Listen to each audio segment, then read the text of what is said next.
Y recuerdo yo que muchas veces no nos cabía, o sea, queríamos acomodar las primeras 7 trompetas y después poner las 7 trompetas, las 7 sellos, perdón, las 7 trompetas y después las 7 copas. Y como que no acomodaba y fue un revoltijo ahí tremendo que a través de la escatología casi todos lo hicimos. Pero cada vez estamos aprendiendo más y recordamos esa frase de la Biblia: lo que sabemos, no lo sabemos como lo deberíamos de saber.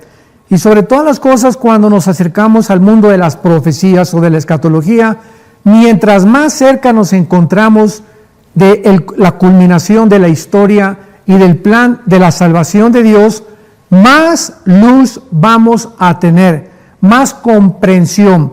Y Dios va a ir acomodando, porque finalmente Dios es el que nos da el conocimiento, la sabiduría y la inteligencia. Entonces, si algún conocimiento tenemos acerca de algo en la Biblia, es porque el Espíritu Santo nos lo reveló. Y esto que estoy haciendo como una introducción, lo vemos en Daniel capítulo 12. Ahí hace 2600 años que el ángel le dijo a Daniel: Daniel, te voy a revelar ciertas cosas que ni tú siquiera vas a comprender. Tú simplemente escríbelas, porque están selladas hasta que pasen aproximadamente 2600 años, que es la época en la que nosotros nos encontramos, para que podamos nosotros comprender lo que por muchos siglos el Espíritu Santo no le quitó la llave, el candado a lo que Dios tenía escondido. Y ahora somos la generación privilegiada, porque somos nosotros a quienes toda esta luz, el Espíritu Santo, nos está revelando. Entonces, conforme vamos avanzando, vamos comprendiendo. No se podía comprender nada en el siglo XX hasta 1948, cuando los judíos regresan. Antes del 48, nadie se atrevía, ningún profesor de la Biblia en escatología se atrevía a decir que estábamos en la última generación o que nos encontrábamos en los últimos días. Ya no en los tiempos, porque los últimos tiempos son a partir del apóstol Juan o de la iglesia primitiva a nuestros días. Pero viene el 48, cuando Israel regresa y recobra su identificación nacional, y a partir de ese momento pues ya comenzamos a poner las piezas de rompecabezas, porque Israel era necesario que regresara a su tierra para que pudiéramos comprender verdaderamente que estamos nosotros viviendo los últimos días de la historia del ser humano. Muy bien. Habiendo dicho esto, entonces los 6 sellos cubren los 7 años del Apocalipsis, y sobre todo los 7 años de la tribulación o las 70 semanas de Daniel. Como lo sabemos, acordémonos que el 6º sello es la ira de Dios. Y en el Antiguo Testamento, cada vez que se menciona el día de Jehová, el día del Señor, o el tiempo de angustia para Jacob, como en Jeremías capítulo 28, todas estas frases en el Antiguo Testamento están relacionadas con los últimos 3 años y medio de la gran tribulación. Entonces, cuando hablamos de el día de Jehová, se refiere ya al final de la tribulación, cuando Dios comienza a vertir sus juicios, y es el juicio de las trompetas y de las copas, que casi van empalmados, porque las trompetas, el 7º sello va empalmado con las 7 trompetas. La primera trompeta viene inmediatamente empalmada con el 7º sello. Entonces, esto cubre totalmente el Apocalipsis, el libro de las 7 sellos y las 7 trompetas. Y una vez que hemos examinado las primeras 5 trompetas, vamos a continuación a analizar la 6ª trompeta, que es de mucho interés, donde ya el juicio no es ecológico, ya es contra los seres humanos. Las primeras 5 trompetas, recordamos, la primera trompeta fue contra la tierra, la tercera parte de la tierra, ¿verdad?, se echó a perder, después la tercera parte del mar, la tercera parte de los ríos, la tercera parte del sol, la luna y las estrellas se oscurecieron, y entramos a esta 5ª trompeta, donde ya estos primeros juicios de las 4 trompetas ya no son ecológicos ni con el sol ni con la tierra. Ahora el Espíritu Santo se enfoca directamente con los seres humanos. Y lo que vamos a leer y lo que vamos a estudiar es asombroso, tremendo, es horripilante para los habitantes que van a estar viviendo en esta época en el planeta Tierra. Dice así el capítulo 9 del Apocalipsis. El quinto ángel tocó la trompeta y vi una estrella que cayó del cielo a la tierra y se le dio la llave del pozo del abismo. En primer lugar, cuando nosotros vemos la palabra estrella, el 90% de las veces en la Biblia se refiere a los ángeles.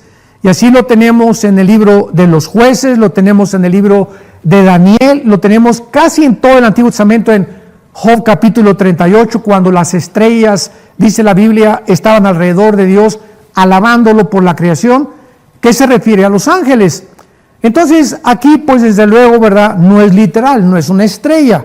Es imposible también, y va contra toda lógica, cuando habla la Biblia que una estrella cae del cielo y se le da una llave. Entonces, esto es un ángel. Y los ángeles son los que forman parte de una forma vital en todo el libro del Apocalipsis. A ellos Dios les encarga que ellos vayan y ellos lleven a cabo sus juicios y aparezcan, detengan el aire, aparezcan con el fuego, etcétera, etcétera, etcétera. Entonces vemos que es un ángel que cae del cielo a la tierra. Juan vio inmediatamente que este ángel tenía una llave, y esta llave era de un lugar que la Biblia le llama el pozo del abismo. Y aquí podemos profundizar muchísimo y extendernos un poquito más también, porque esto es algo asombroso. La palabra abismo, desde la palabra hebrea hasta la palabra griega, comienza desde el versículo 2 del libro del Génesis, capítulo 1 del Génesis, versículo 2. Dios hizo los cielos y la tierra, etcétera, etcétera, y la tierra se convirtió, se volvió en un estado caótico de desolación, estaba completamente despoblada, las tinieblas cubrían la tierra, el agua cubría la tierra y el abismo se encontraba ahí en medio de la tierra. ¿Qué significa esto? Cuando ya nos trasladamos nosotros al Nuevo Testamento, nos damos cuenta que hasta el Nuevo Testamento se nos revela que el abismo es una prisión. Está en el centro de la tierra y ahí se encuentra todavía, ahorita en el siglo XXI en que nos encontramos. Ahí está todavía el abismo, porque el abismo es la prisión de los demonios y algunos ángeles caídos. Vamos a ver que hay un ángel caído que está como jefe de esta prisión, pero es la habitación o la prisión temporal, se podría llamar así de esta manera, valga la redundancia, de los demonios. Muy bien. Si la palabra abismo en el versículo 2 del Génesis 1 aparece, ¿qué significa esto? Porque en Génesis 2 dice la Biblia que Dios todo lo que hizo fue bueno. Entonces, ¿cómo podía haber aparecido la tierra con un lugar o con una prisión donde ya nos damos cuenta que antes de que nosotros existiéramos, antes de que el ser humano fuera creado, Adán y Eva fueron los primeros seres humanos que Dios creó? La Biblia es muy clara que los ángeles fueron creados antes que nosotros. Dice en Hebreos 11, versículos 2 y 3, que las cosas que no se ven son más reales que las que se ven. O sea que el mundo invisible es mucho más real que lo que nuestros 5 sentidos pueden percibir o palpar. Esto es asombroso, porque lo que Dios nos está diciendo es que el mundo espiritual que ante nosotros continúa permaneciendo de una forma invisible, no lo podemos todavía discernir, es mucho más real que nosotros.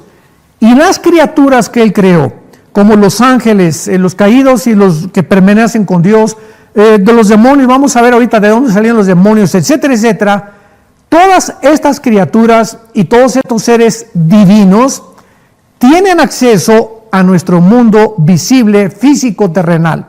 Los ángeles pueden entrar al planeta Tierra y cambiar su cuerpo, o sea, transformarse de lo invisible a lo visible. En otras palabras, se pueden materializar, que fue lo que Cristo hizo cuando atravesó la casa y se les apareció a los discípulos. Nos acordamos que de repente Cristo atraviesa la pared y le dice a Tomás: acércate y pon tus manos en mis manos y toca con tu mano mi costado. Y Cristo tenía un cuerpo que pudo atravesar la materia molecular, física, terrenal, y al mismo tiempo se pudo materializar. Y cuando Tomás tocó las manos de Cristo, estaba tocando algo completamente material, visible y terrenal. Así que esta es la composición de los cuerpos de los ángeles. Entonces, la pregunta que nos atañe es la siguiente: ¿cómo pudo Dios haber creado todo bueno y haber dejado que el abismo permaneciera dentro de la tierra? Bueno, tenemos que leer bien la Biblia, porque recordemos que dice la Biblia que todo lo que Dios creó, o sea, del versículo 3 en adelante, cuando Dios dice sea la luz, ahí comienza la volver a crear otra vez todo lo que el planeta Tierra perdió con la caída satánica de Lucifer y los ángeles, que lo explica Isaías capítulo 14 y Ezequiel capítulo 28 y también Ezequiel capítulo 31. Todo el capítulo en 31 de Ezequiel, los invito a que lo lean. Ahí habla claramente de qué forma Satanás, Lucifer, en la forma del asirio, así se le denomina, estaba en el Edén antes que Adán y que Eva. Muy bien. Entonces todo lo que Dios creó es bueno, pero esto que ya estaba, ¿verdad? Pues Dios no lo creó, ya formaba parte de la antigua creación. Satanás ya estaba en el huerto del Edén y tampoco Dios lo creó cuando creó a Adán y Eva. Él formaba parte de la antigua creación. Entonces, antes de esta creación, el pecado, es lo que quiero decir, el pecado ya existía. Porque finalmente, ¿qué es el pecado? El pecado es la rebelión contra los mandamientos de Dios que causa separación de la criatura de su creador. Cuando Lucifer, Isaías 14, del 12 al 14, se rebela contra Dios, en ese momento se separa de Dios, en ese momento Lucifer cae en el pecado y la comunión con Dios ya no es igual y es arrojado a la tierra, donde él comienza, ¿verdad?, a levantar este mundo y donde la rebelión final fue en el universo que nos rodea actualmente, y esta es la razón por la cual él fue condenado. Entonces vemos nosotros que el pecado ya existía. Ahora el pecado entró al mundo, de Romanos 5:12, por un hombre. O sea, él introdujo el virus cuando ya Dios había creado todo bueno, y cuando Adán y Eva pecan, son sacados del huerto, porque un hombre imperfecto no podía vivir en un ambiente perfecto, que es el huerto del Edén. Entonces el huerto del Edén, pues ya no sabemos, desapareció, o tal vez está en el cielo, etcétera, etcétera, pero ya no vamos a especular en eso. Muy bien. Entonces el abismo, en el Nuevo Testamento se nos revela que es la prisión de los demonios. En el Evangelio de Lucas, el capítulo 7, el capítulo 8 de Lucas, del Evangelio de Lucas, se nos narra el caso de un endemoniado gadareno, que tenía aproximadamente 6,000 demonios. Y cuando hablamos de demonios, tenemos que diferenciarlos de los ángeles caídos, porque los ángeles caídos, ¿verdad?, son la palabra ángel, malak, y angelus, en el hebreo y en el griego, significa mensajeros. Los ángeles simplemente son los mensajeros de Dios. Los serafines no se ocupan para poder dar mensajes de Dios, es otro rango de criaturas espirituales, y los serafines no se ve en ninguna parte de la Biblia que hayan bajado a la tierra. Ellos se encuentran, dice Isaías 6, arriba del trono de Dios, diciendo todos los días, exaltando la santidad del Creador. Entonces los ángeles caídos no pueden entrar a los cuerpos humanos como los demonios. Y la palabra demonio, daimón, significa seres inteligentes. Entonces tenemos que diferenciar entre los ángeles caídos y los demonios, porque muchas veces muchas personas han asociado a estas dos criaturas cuando encontramos en la Biblia bastantes características que de ninguna manera los hacen ser semejantes. Este señor endemoniado tenía 6,000 demonios. ¿Cómo lo sabemos? Porque una legión estaba formada en Roma por 6,000 soldados. Y cuando el demonio le dice a Cristo, me llamo legión, estaba implicando que había 6,000 demonios dentro de esta persona, en sus oídos, en sus cuerdas vocales, en sus nervios ópticos, en las neuronas del cerebro, en la nariz, en los pulmones. Los demonios pueden entrar en los órganos sexuales, en los músculos, en fin, pueden ocupar completamente nuestro cuerpo y controlarlo desde la parte del cerebro. Porque aquí en el cerebro, ¿verdad? En las neuronas es donde se maneja, la parte izquierda del cerebro maneja la parte derecha del cuerpo y viceversa. Entonces, estos demonios, dice Jesucristo, que cuando Él los iba a expulsar, le contestaron en el versículo 31, le rogaron que no los mandara ir al abismo. O sea, ahí ya se nos descubre completamente el misterio. El abismo es la prisión de los demonios. Y por eso sabemos en el capítulo 9 del Apocalipsis que estamos estudiando, que estos demonios van a ser, regresamos al Apocalipsis, a ser sacados completamente del abismo. Nos podemos imaginar los millones de demonios, si simplemente un ser humano tenía 6,000, los millones de demonios que van a salir del abismo, y van a salir, dice la Biblia, en el versículo 2, Apocalipsis 9, abrió el pozo del abismo y subió humo del pozo como humo de un gran horno. Y se oscureció el sol y el aire por el humo del pozo. O sea, salen estas criaturas del centro de la tierra hacia la superficie.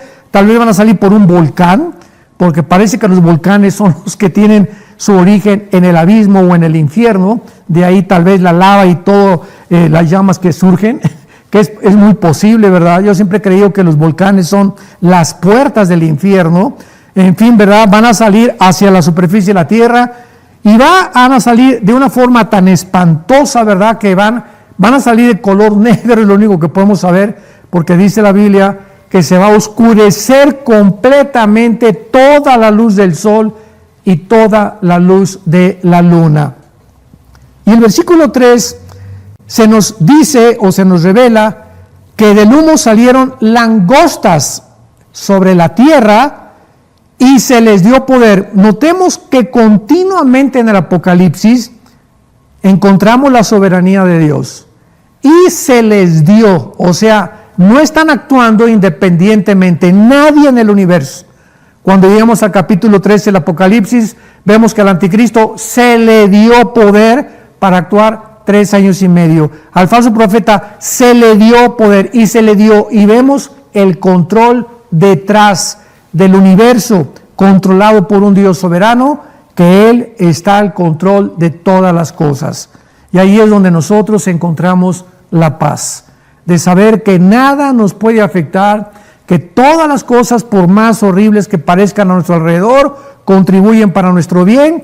Y cuando Dios juzga al mundo, Dios tiene el poder de guardarnos, como dice el Salmo 91, seremos guardados bajo las plumas del Altísimo, bajo sus alas nos cubrirá, seremos librados de la peste, de los virus y de las maldiciones que puedan caer sobre la tierra, y del lazo del cazador también nos librará, porque hemos puesto nuestra confianza en Él.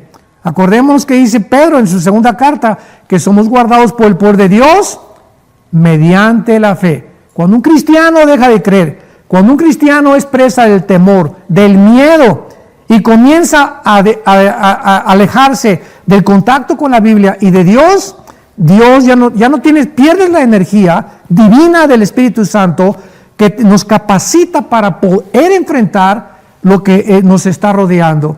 Por eso es tan importante que siempre se recuerde en la Biblia que velemos y que oremos continuamente, velar y orar para que no caigamos en las trampas que están a nuestro alrededor y en las tentaciones que todos los días está el diablo lanzando sobre nuestra vida. Muy bien. La pregunta interesante aquí es ¿por qué langostas? ¿Y por qué estos demonios salen del abismo en forma de langostas? Y es interesante porque dice el versículo 4, veamos por qué se nos va adentrando más y más, que entonces se les manda a estos demonios en forma de langostas que no dañen la hierba. O sea, ellos tenían órdenes de Dios, esto no toquen, esto sí, esto no, esto sí. Que no dañaran, no se metan con la hierba, no se metan con ningún árbol. Solamente se les da permiso que ataquen a los hombres y que los que tengan el sello de Dios no se acerquen a ellos, sino solamente a los hombres que no tuvieran el sello de Dios en sus frentes. A esas personas, estos demonios podían atacar. Y así ha sido antes del Apocalipsis. Estamos cubiertos por la protección y por la sangre de Jesucristo. Los demonios saben cuando una persona tiene al Espíritu Santo. Los demonios saben quién es cristiano y quién no es cristiano, quiénes son profesantes y quiénes no son profesantes. Así que no tratemos de engañar a Dios, o somos o no somos. Si somos, Dios nos va a cuidar, Dios nos va a guardar hasta el final y vamos a llegar a la meta, porque Él dijo en Filipenses 1:6, el Espíritu Santo iluminó a Pablo para que dijera, lo que Dios comenzó, lo va a terminar hasta el tiempo que Él regrese. Ahora vamos a contestar por qué langostas. Qué interesante está esto. Muy bien. Entonces les fue dado a los demonios no que mataran, ¿verdad?, sino que atormentaran 5 meses a los seres humanos.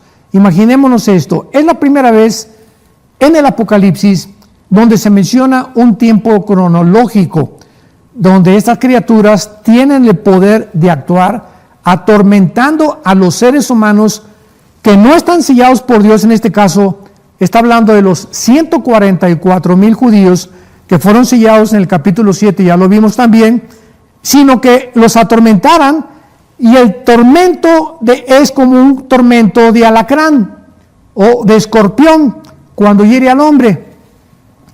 Hace algunos años vivíamos nosotros en Acapulco, y yo recuerdo que cuando llegamos a Acapulco, pues yo llegué como misionero.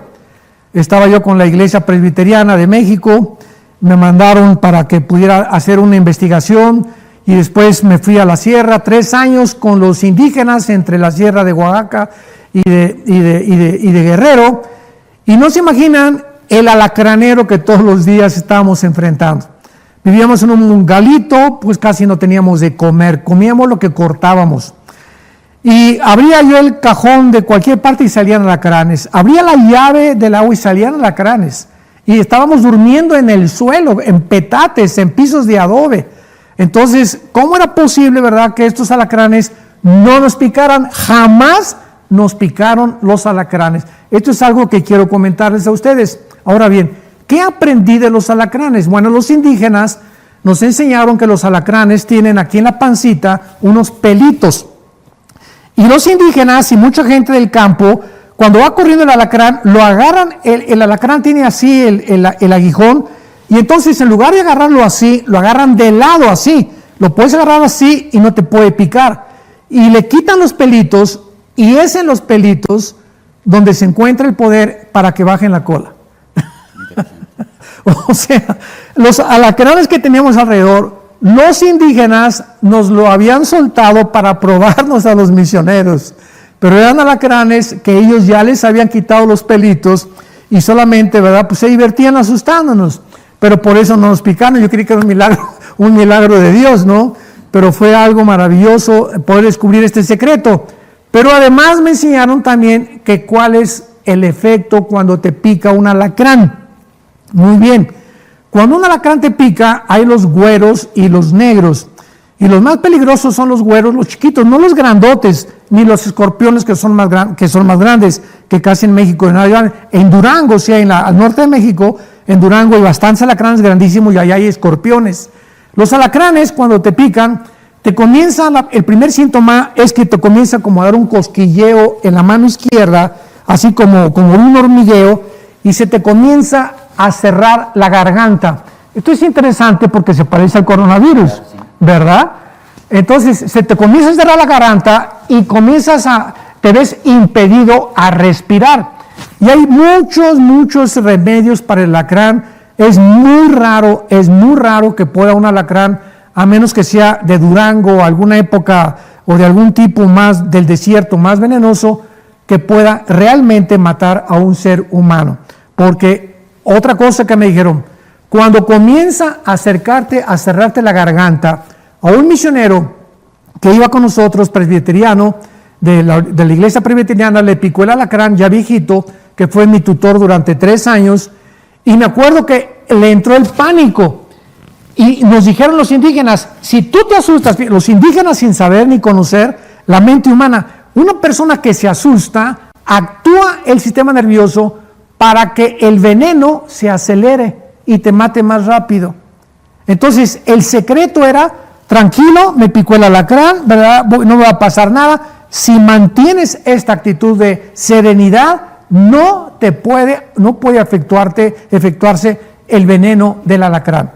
Entonces, parece que hay una gran similaridad con el coronavirus, ¿verdad? Porque el coronavirus, pues, es una esporia que está flotando en el aire y no se llama en el aire coronavirus. Discúlpenme, señores, ustedes que han dicho que el coronavirus anda por todos lados.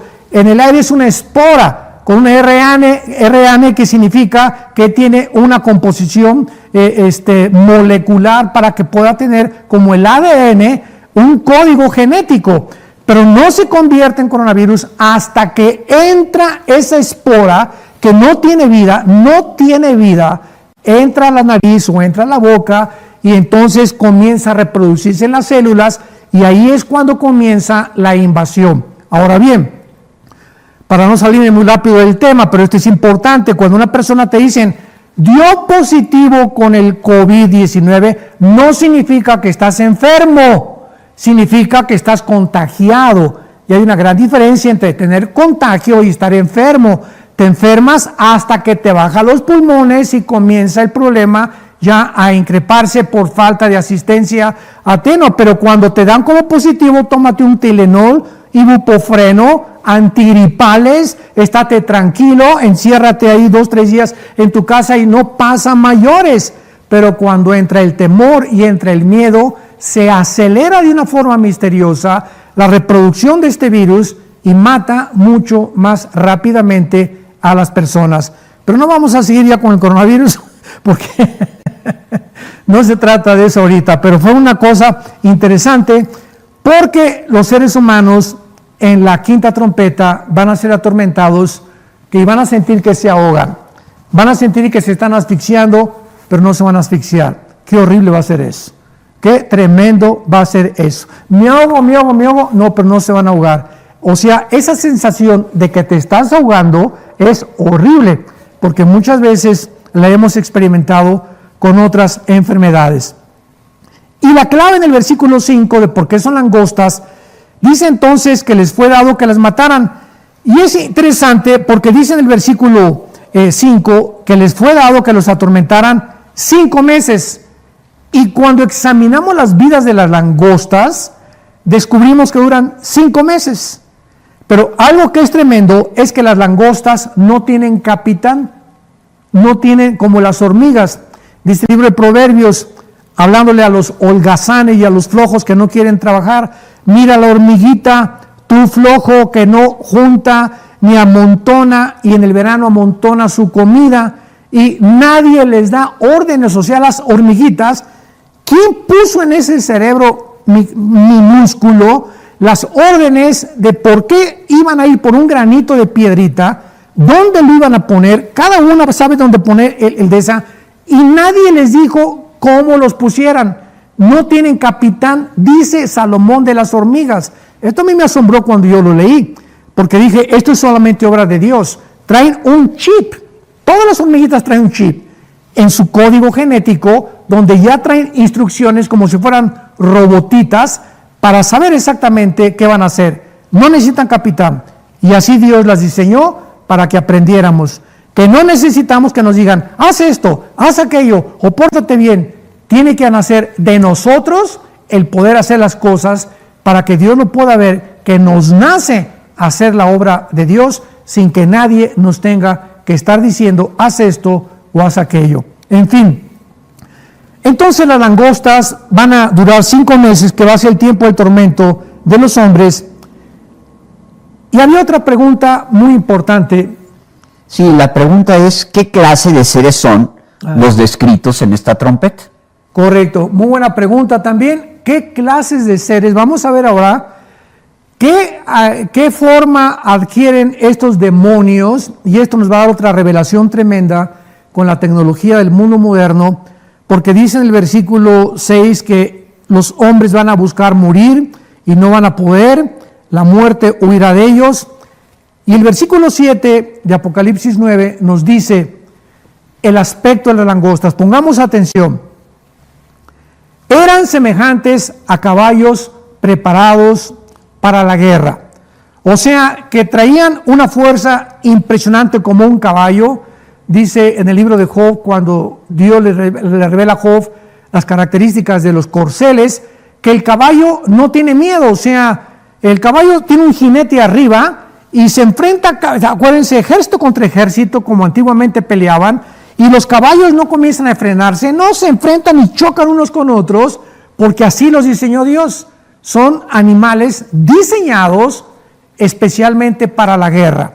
Entonces, estas langostas o estos demonios se les compara con caballos porque no tienen temor ninguno. Van contra el que se van y sabemos que nada los va a detener.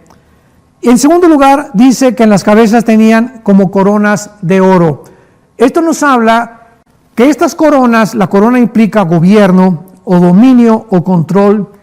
A estos demonios, recordemos, se les dio.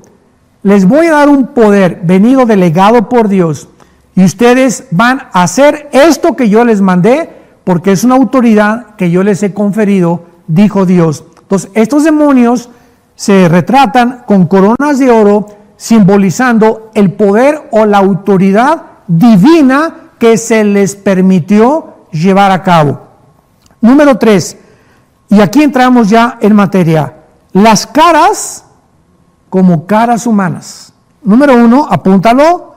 2, cabello como de mujer, también es humano, o sea, la cara y el cabello como de mujer. 3, los dientes como de leones, un animal feroz, cruel y sanguinario. 4, corazas de hierro y sus alas como el estruendo de muchos carros de caballos y colas como escorpiones. ¿Qué es lo que la Biblia nos está revelando aquí? He leído algunos comentarios de este pasaje del Apocalipsis y muchos han dicho que pues son helicópteros, que son drones, etcétera, etcétera, pero la grande equivocación, lo que no se puede sostener ya, de que son drones o de que son helicópteros o de que son cosas modernas, es que nos dice en el versículo 11 que tienen un rey y que el rey de ellos es el ángel del abismo, que se llama Abadón y en griego Apolión. Entonces los helicópteros, ¿verdad? I am glad that it's how it is. You are my dearest friend, with whom I have never keep any secrets. You know me the way I am, and I know the real you, and that's what makes our walk of love so special. You are my dearest friend, with whom I have never keep any secrets. You know me the way I am, and I know the real you, and that's what makes our walk of love so special.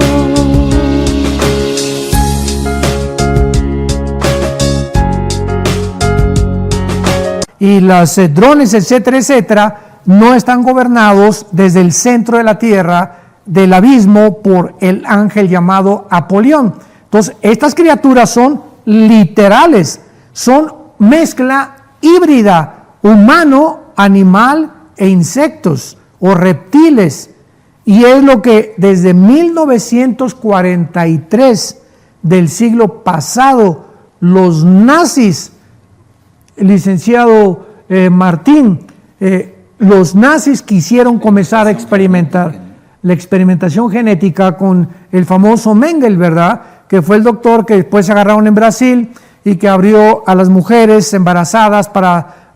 son cosas horribles que hasta da pena describirlas, y querían cambiar la raza para hacerla pura y que nada más gobernar el mundo la raza aria, eliminar a los negritos, a los gitanos, a los judíos, etcétera, etcétera.